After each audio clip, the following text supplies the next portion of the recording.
We have Nate Landwehr versus Jamall Emmers. Nate the Train, one of the most entertaining fighters that I've had the pleasure of watching.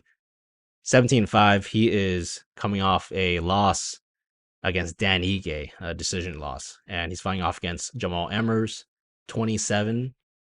And he is 3-2 in his last 5. And he's actually coming off that win against Dennis Buzukja, who was actually fighting earlier in the prelims. Looking at the odds for this fight. And we see that Emmers is right now at minus 222. And last night when I was doing some research, he was like minus 193 or something like that. So I think that would have been a good play, but maybe, just getting a little wider, obviously. So we were right in that regard.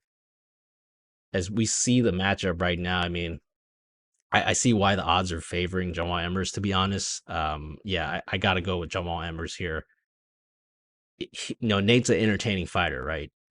One of my favorite fighters. I think that he fights with a great nonstop pace and style that really endears himself to the fans.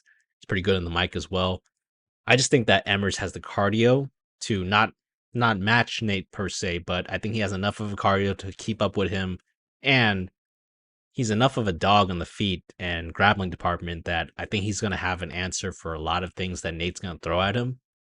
So I can even see a potential finish here because Jamall Emmers has some really underrated power. If you catch his punches at the end with his straight shots, he has some KO potential. I mean, he has been KOing a lot of people, obviously, but I think you saw in that last fight that if he catches you correct, you might go down because he has some pretty underrated power. And obviously, he has a wrestling kind of background as well. So I just think that he has some good cardio as a dog. He's going to be able to have some KO power, 90% takedown defense. I mean, this is going to be a pretty good matchup, but I feel like Jamall Emmers is going to decision Nate here. So give me Jamall Emmers. However, is he a parlay piece right now?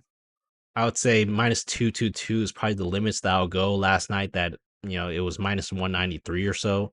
I thought that was a much better price. Obviously, it's getting a little steamed at this point. So, yeah, I think minus 225, anything over that, I feel like it gets a little tricky because Nate is a dog and he's going to be in his face the entire fight unless he gets KO'd, obviously. So, yeah, for now, give me Jamall Emmers, but I think the price is getting a little high for me as far as how the pricing is.